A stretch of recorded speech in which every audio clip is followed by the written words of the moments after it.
Ada lagi ya? Sudah tersimpan ya? Satu ya? Oh iya. Tadi kok seperti itu juga. Ya. Iya, memang seperti itu. Jadi kita harus pilih yang mana. Kalau menurut pemahaman saya pribadi, ya pilih dua-duanya, kita kolaborasikan seperti itu. Tetapi memang ajaran Nabi Muhammad itu memang yang harus kita yakini dan dapat kita aplikasikan di dalam kegiatan kita sehari-hari. Dan Ki Hajar Dewantara ini juga saya kurang tahu ini Muslim apa ya.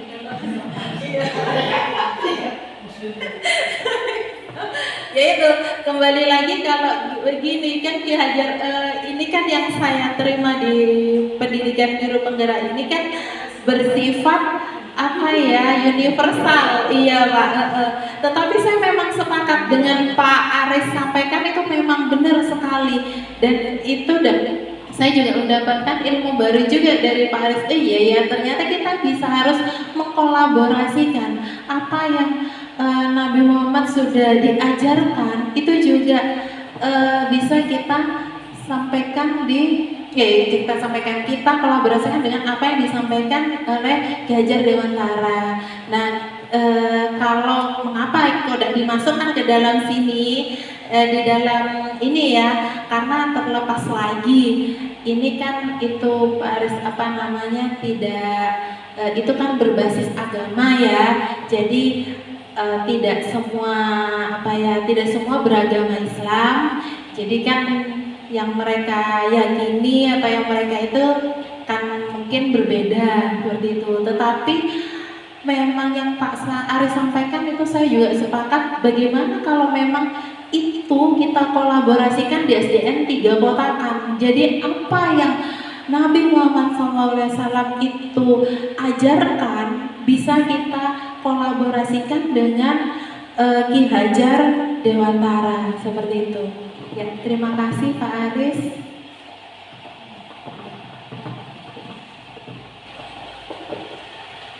Assalamualaikum warahmatullahi wabarakatuh. Terima kasih kepada Bu Heni telah mengenalkan tentang budaya positif ya. Di sana sudah ada tentang posisi kontrol guru, di mana yang paling baik katanya sebagai manajer ya. Terlepas dari semua itu, sebagai posisi kontrol sebagai kita sebagai guru, sebagai manajer ya. Dan yang paling penting lagi tentang budaya positif ini, kita sebagai guru tidak hanya sebagai manajer, tapi juga memberi keteladanan kepada siswa ya. Nah, sehingga misalnya seperti yang Bu Heni ceritakan tadi, datang terlambat. Nah, jadi kita sebagai guru harus memberi teladan dulu kepada siswa untuk disiplin tepat waktu dan disiplin yang lain. Misalnya disiplin mengerjakan tugas. Nah, kita menuntut siswa disiplin mengerjakan tugas. Tapi kita sendiri, saya sebagai kepala sekolah akan berposisi sebagai guru juga nanti kepada anak bawahannya. Juga harus memberi contoh untuk tepat waktu dalam melaksanakan tugas dan disiplin yang lain atau perbuatan-perbuatan yang lain, sehingga siswa bisa mencontoh kita ya Bapak Ibu ya. Misalnya ya disiplin masuk kelas dan yang lain-lain pokok. Nah, itu juga kemarin yang saya terima dari Bintek, ada puna lagi ya, tak ala ilmu nano. Yang penting kata Pak Yono, kita juga harus memberi teladan lebih dahulu, baru murid talkolak telaga kasida kita ya merasa sudah memberi teladan maksudnya ya. Nah, itu yang saya terima kemarin tentang budaya positif siswa ya, untuk membentuk budaya positif siswa, yaitu kita juga harus membentuk budaya positif kita sendiri, baik saya sebagai kepala sekolah atau sebagai guru ya. Dan itu juga akan terbentuk pada siswa-siswa kita. Siswanya sudah datang mulai jam 6 ya. Guru siswa ada trik kunci kelasan. Nah, mungkin itu sebagai gambaran bahwa kita harus memberi teladan yang baik pada siswa. Mungkin itu saja dari saya. Mungkin ada guru-guru lain yang menanggapi. Ya, terima kasih Bu Mis. Memang benar apa yang Bu Mis sampaikan. Bagaimana kita bisa menuntun anak jika kita sendiri itu belum bisa dijadikan sebagai contoh. Karena memang kalau anak-anak masih anak SD ya, itu biasanya mereka cenderung ke hal-hal yang konkret atau hal-hal yang nyata, yang di depan mata ya, maksudnya yang nyata. Jadi tidak bisa berangan-angan. Nah, yang nyata itu berarti yang apa yang terjadi di sekitar kita. Itu seperti yang Bu Mis sampaikan tadi ya. Terima kasih Bu Mis. Mungkin ada yang lain.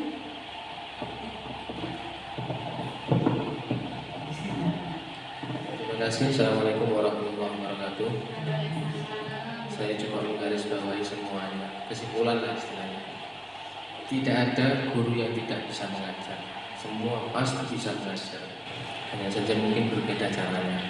Dan itu pun tidak bisa dikatakan guru itu wah ini kurang, ini nggak bisa, ini bukan. Semua, bahkan orang yang tidak tertitul sebagai guru pun pernah menjadi guru. Siapa? Orang tua ke anak. Barang satu atau dua ilmu itu sudah bisa dikatakan guru. Nah, satu tambah satu berapa? Dua. Nah, di sini hanya saja bedanya apa? Masa atau zaman. Seperti halnya hubungannya dengan Pak Aris tadi. Kalau zaman Rasulullah itu semua guru ilmu semua berpusat kepada guru. Seperti zaman Rasulullah, sahabat-sahabat duduk dia mendengarkan ceramahnya seorang guru, seorang rasul, karena mereka tidak tahu, ingin tahu. Kalau sekarang ditambah lagi, kenapa? Kita sebagai pendidik di usia dasar belum tahu apa-apa, pengen tahu apa-apa. Kalau sudah ngajar seperti SMA, karena daya pikirnya sudah lebih. Nah, ini kesulitannya guru memang di SD seperti ini. Jadi apapun bentuknya, baik seperti ini, intinya nanti sebenarnya guru itu sudah melaksanakan semuanya. Hanya saja mungkin ada yang tidak tahu, ada yang tertulis, ada yang tidak tertulis. Seperti kemarin saya itu sebenarnya kalau di guru penggerak mungkin ada apa namanya itu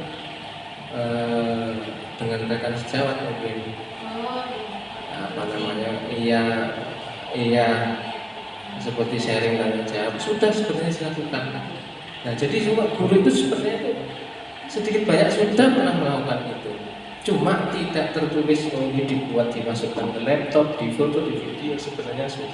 Jadi tidak ada namanya ceritanya guru tidak bisa mengajar. Yang satu cuma yang tidak bisa mengajar, ngajarnya nggak benar aja. Guru nggak benar, suruh suruh maling, suruh nyuri, ya tidak benar. Jadi itu tidak bisa jadi guru. Jadi cukup itu saja mungkin dari saya. Ya, perbedaannya kita hanya di pendidikan anak usia dini, pendidikan dasar, maaf, dasar. Anak-anak itu rasa ingin tahunya tinggi dan masih belum tahu banyak hal. Jadinya kita sulit, harus ini. Jadi sebenarnya semua pasti saya yakin 5 peran guru ini sudah dilaksanakan semuanya. Seperti halnya saya juga dulu kemarin kita cerita sama Bu Yeni nangani anak yang seperti ini, melenceng itu perilaku yang nggak baik lah menurut kita. Tapi saya dudukkan juga, saya tidak memarahinya. Ya itu tadi dari nomor 1 sampai nomor 5 ini semua saya pernah melakukannya aja. Semua pernah melakukannya. Jadi ya benar kata bonus barusan, kita lebih baik ada di nomor 5 sebagai manajer, semua dipegang, kendalinya ada di kita. Kita kembalikan lagi ke murid, jadi kita nggak memarahi murid, nggak anu murid, karena masih anak-anak. Jadi seperti itu. Pernah saya juga mengalami menangani kasus ini hampir pelecehan seksual. Apa dulu pernah ada di sini? Pernah saya kok yang guru-guru yang lain kok memberikan ke saya kasusnya gitu. Padahal bukan murid saya satu, anunya juga muridnya kok nggak sama-sama, kok malah dikasihkan saya. Akhirnya saya ketiga-tiganya itu saya butuhkan ya sampai nangis semuanya. Padahal saya nggak bentak-bentak. Ya itu mungkin kalau ditulis secara tersurat ya itu ada di manajer. Saya menanyakan sesuatu, apa masalahnya, apa yang kamu lakukan, kamu dapat ini dari mana, kenapa kamu mau begini, kenapa kamu ini. Saya rasa semuanya sudah pernah mengalaminya. Hanya saja kita ini belajar seperti ini nggak tertulis, nggak terdokumentasi, artinya nggak tersurat. Jadi ya sebenarnya kita ini sudah jadi guru yang hebat sebenarnya. Ya hanya saja tidak punya titel. Kalau Bu Heni itu guru penggerak gitu. Semuanya hebat, gurunya hebat semua kok. Nggak ada guru yang nggak hebat, pasti hebat. Karena apalagi guru SD ribet. Nah, semuanya dilakoni kalau SD. Kalau guru FAK itu enak, matematika saja, yang pintar matematika. Ya seperti itulah. Jadi di kasus di SD itu salah satu dari semua guru itu pasti juga seperti halnya di SMP atau SMA guru FAK. Jadi ada guru yang bisa menangani ini, ada guru yang bisa begini, guru begini. Jadi sebenarnya tidak semuanya sulit. Kalau kita melaksanakan semua itu pasti sulit, pasti ada kurangnya karena manusia itu memiliki kelebihan dan kekurangan masing-masing. Jadi itu kesimpulannya semua insya Allah sudah hebat, sudah seperti apa yang Ibu ini lakukan. Terima kasih dari saya, mungkin saja kurang lebihnya mohon maaf. Assalamualaikum warahmatullahi wabarakatuh. Ya, terima kasih Pak Fani, dan saya sangat sepakat sekali. Memang itu sesuai dengan tadi itu ada di KHD atau Bapak Ki Hajar Dewantara. Kenapa kok mesti KHD? Karena memang kalau di Indonesia ini ya itu merujuknya ke sana karena itu bawa pendidikan. Jadi memang mengajar atau mendidik murid itu memang sesuai dengan kodrat zamannya. Jadi memang zamannya sekarang seperti ini. Alamnya kotakan 3 ya seperti ini ya, jadi kita dapat menyesuaikan cara mendidik anak murid. Nah memang benar seperti yang Pak Fani sampaikan, memang secara tidak langsung kita sudah segitiga restitusi, cuma namanya ini namanya segitiga restitusi. Ya sebenarnya sudah kita laksanakan, sudah kita lakukan seperti itu dalam menangani masalah. Ditanyakan seperti yang Pak Fani sampaikan tadi, memang sudah dilaksanakan, tetapi memang benar dan sepakat saya itu tidak tertulis di di laporan atau seperti maunya saya duduk-duduk sama Bu Ati membicarakan murid itu sudah termasuk, menurut saya itu sudah termasuk kolaborasi saya dan Bu Ati untuk menangani anak. Sebenarnya saya sama Pak Fani gimana? Pak Fani berikan solusi seperti ini, iya.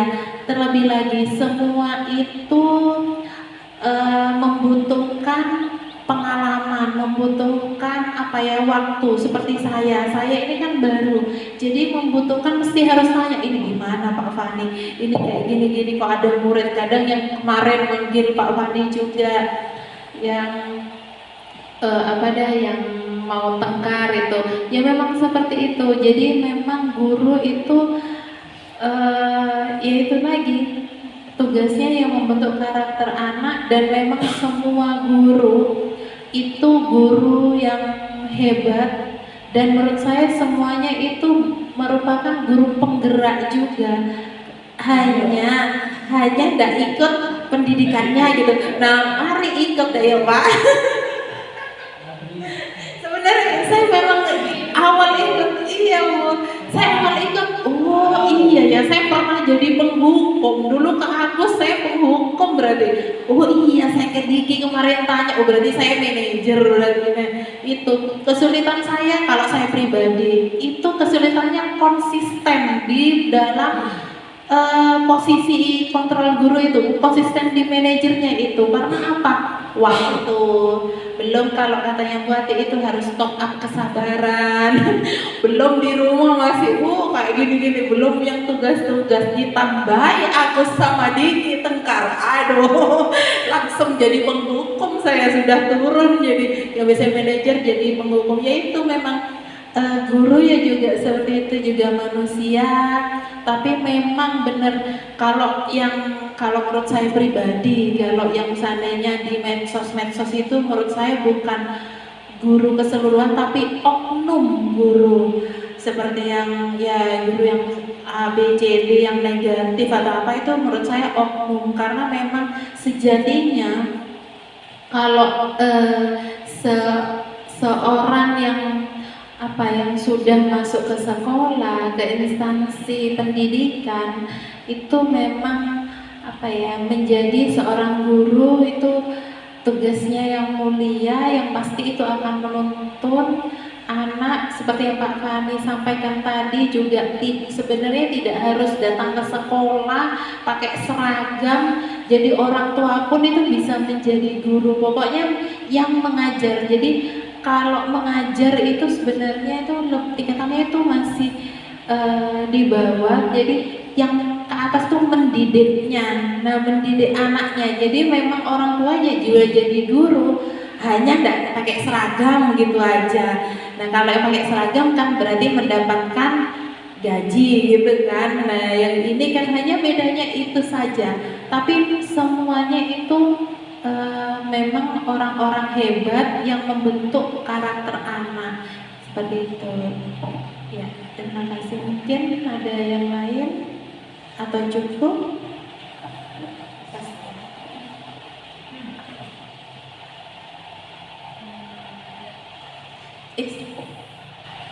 Kesimpulannya yaitu pentingnya penerapan budaya positif di sekolah. Salah satunya guru dapat memposisikan dirinya sebagai manajer yang dapat menuntun muridnya sehingga murid dapat mencapai keselamatan dan kebahagiaan sebagai manusia.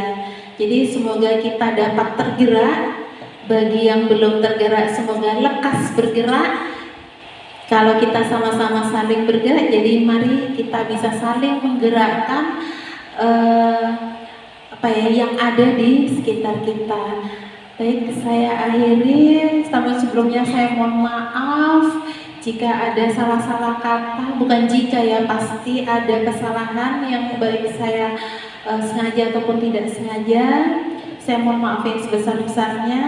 Terima kasih. Wassalamualaikum warahmatullahi wabarakatuh.